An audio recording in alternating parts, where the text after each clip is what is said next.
Karl Max was the kind of man people admired from a distance.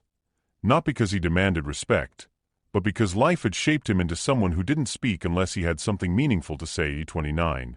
He was already the CEO of MaxGen Technologies, one of the fastest-growing innovation companies in the country.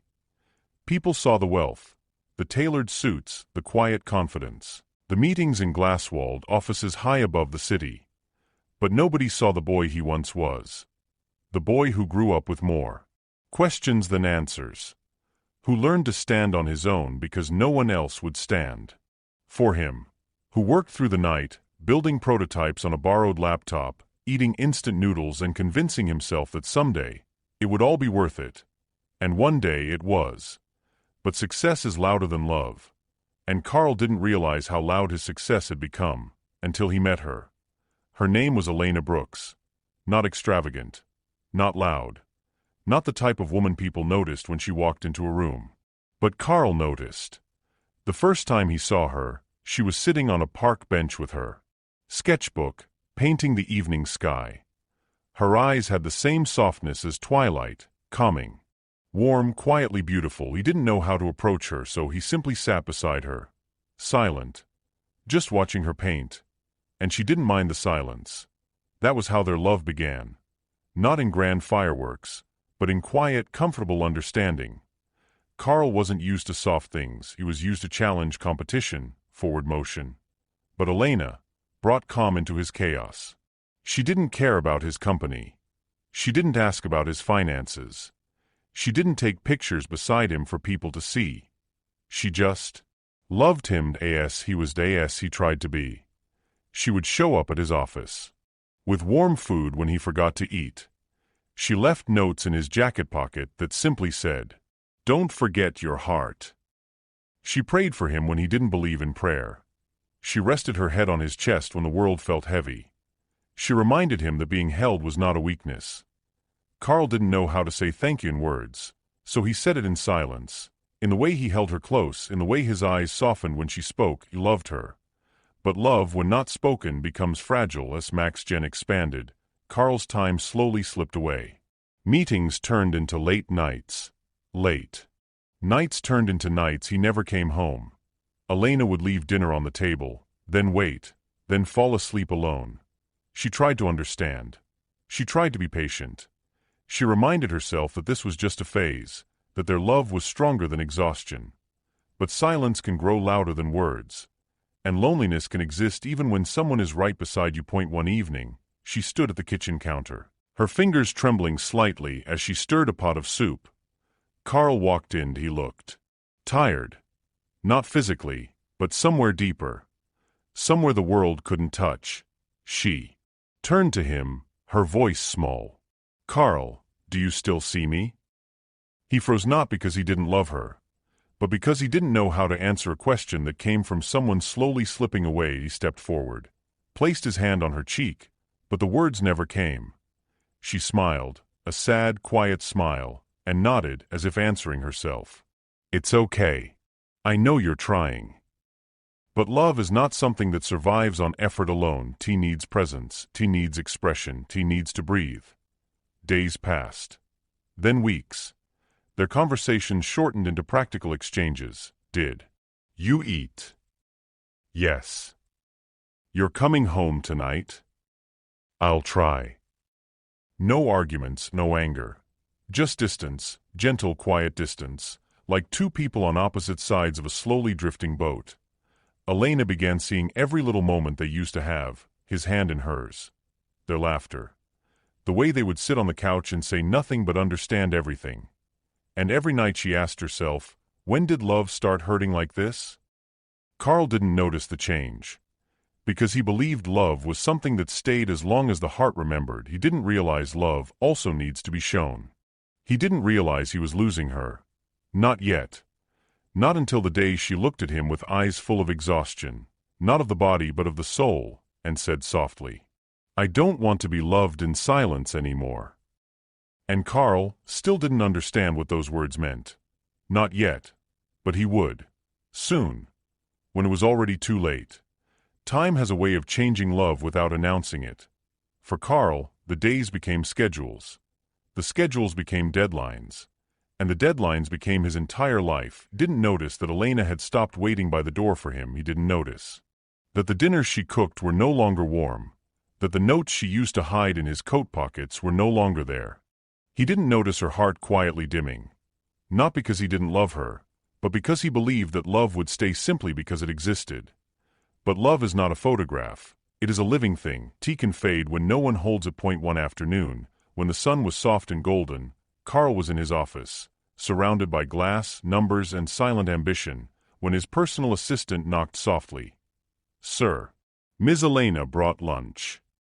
Karl didn't even look up. "Tell her to leave it. I'm in a meeting." But he wasn't. He was just tired and numb. The assistant hesitated, watching him with quiet understanding. She waited downstairs for 2 hours. Karl finally looked up, confused, then sighed. "Okay. I'll call her later." But he didn't.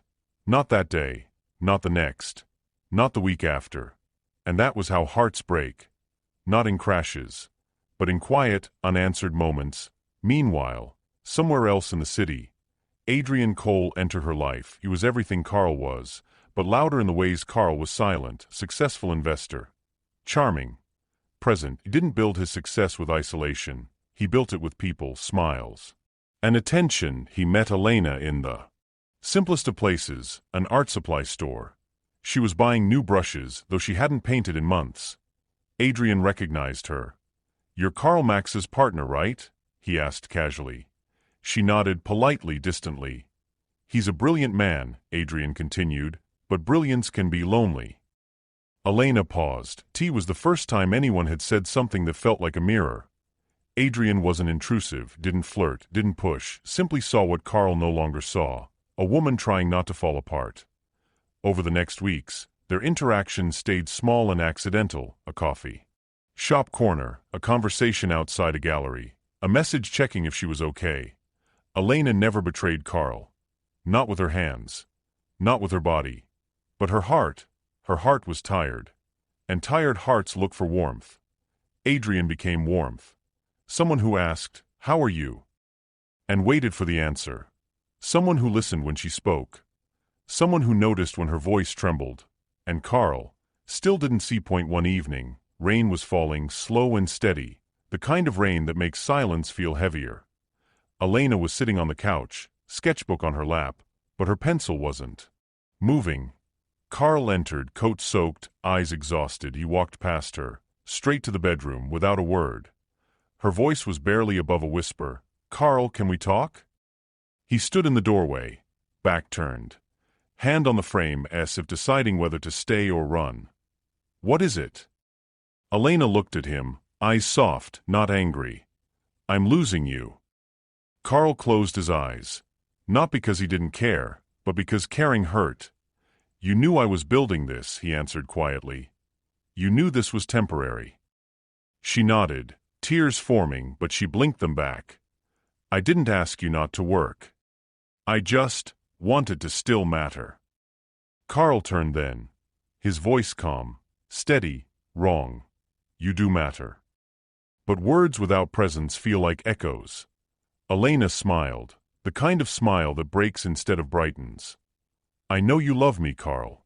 I just can't feel it anymore." Silence, soft, heavy, unrecoverable. And then the moment everything changed, Karl said quietly, "If you're happier somewhere else, I won't stop you." He didn't say it out of anger, he didn't say it to push her away, he said it because he didn't know how to fight for someone. No one ever fought for him, so he didn't know how to fight for her. Elena's breath broke. She looked at him, really looked, and there was love in her eyes, but also defeat. She stood, walked past him, paused at the door. Her voice cracked just once. "I didn't want another man, Karl, I just wanted you." She left, and this time, Karl didn't chase. Not because he didn't love her, but because he believed love stayed even when unspoken. He didn't know yet. Love leaves when it is starved. It's strange how time moves. Fast when life is full, slow when the heart is empty. For Karl Max, the world said he was doing better than ever.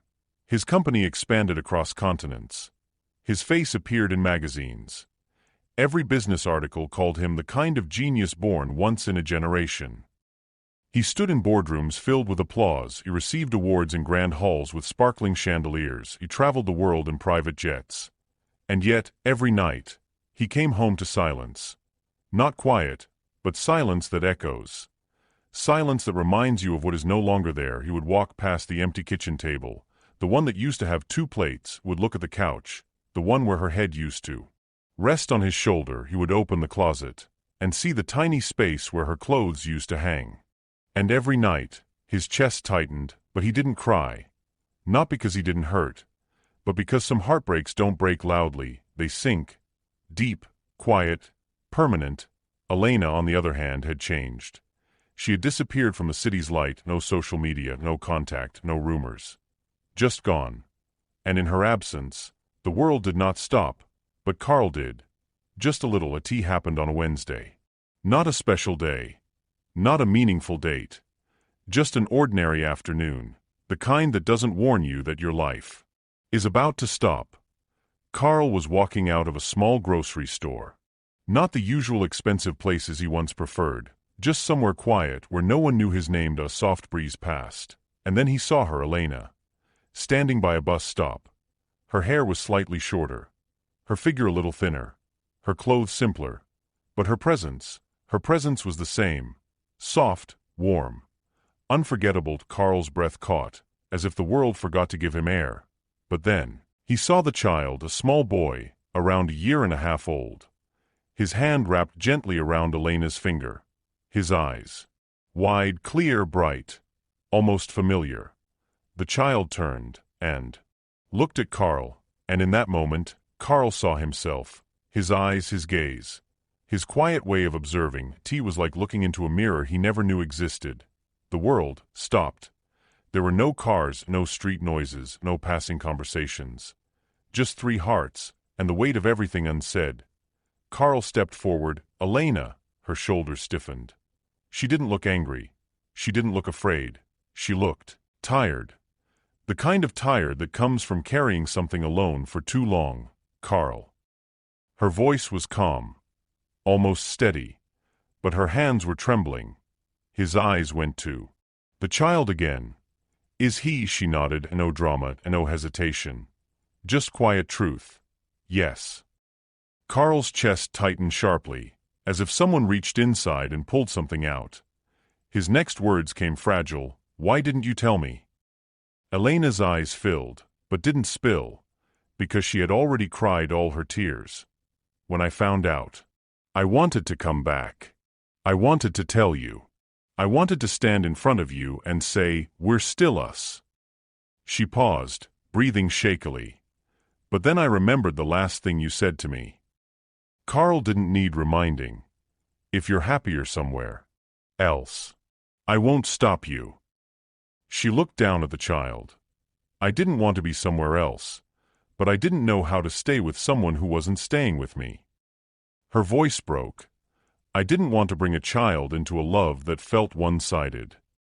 Karl felt something inside him collapse, not like a building falling, but like a person kneeling. He whispered, barely audible, I never stopped loving you. Elena closed her eyes, and for the first time, a tear fell. I know, Karl. That was the hardest part. The child reached up, placing his small hand on Karl's pant leg. Not knowing the history, not knowing the wounds, not knowing the love, just recognizing something. Karl knelt slowly, so he wouldn't startle him. He looked into those familiar eyes, and whispered, I'm your father. The boy blinked. Soft, curious, innocent. Elena's voice trembled. His name is Aiden. Karl's lips parted. A soft breath escaped him, half laughter, half pain. Aiden, he repeated the name like it was fragile. Like it needed to be held. Like he needed to be held. And in that moment, Karl Max, the billionaire CEO, the man the world called unbreakable, broke. Not loudly, just quietly, as tears slipped down. Not from his eyes, but from his heart. Karl didn't sleep that night. He sat in his silent penthouse, a place filled with everything money could buy and nothing he actually needed. The city below glowed through glass windows, but it all felt distant. His son had been alive for 2 years without him.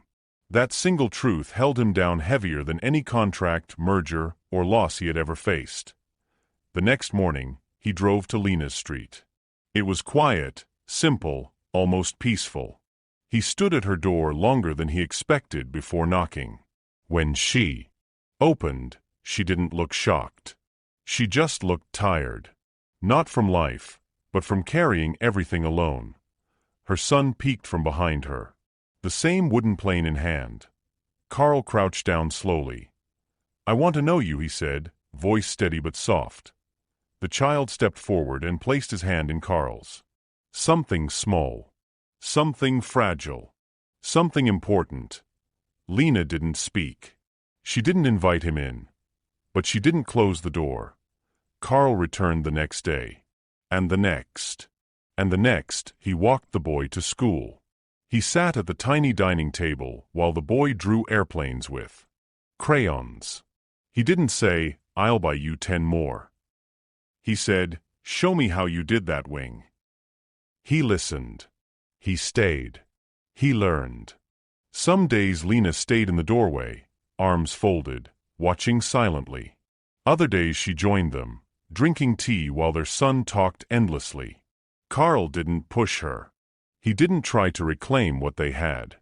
He simply existed beside her. In the space she allowed. One afternoon, a crisis erupted at the company. A major partner pulled out of a deal. The board panicked.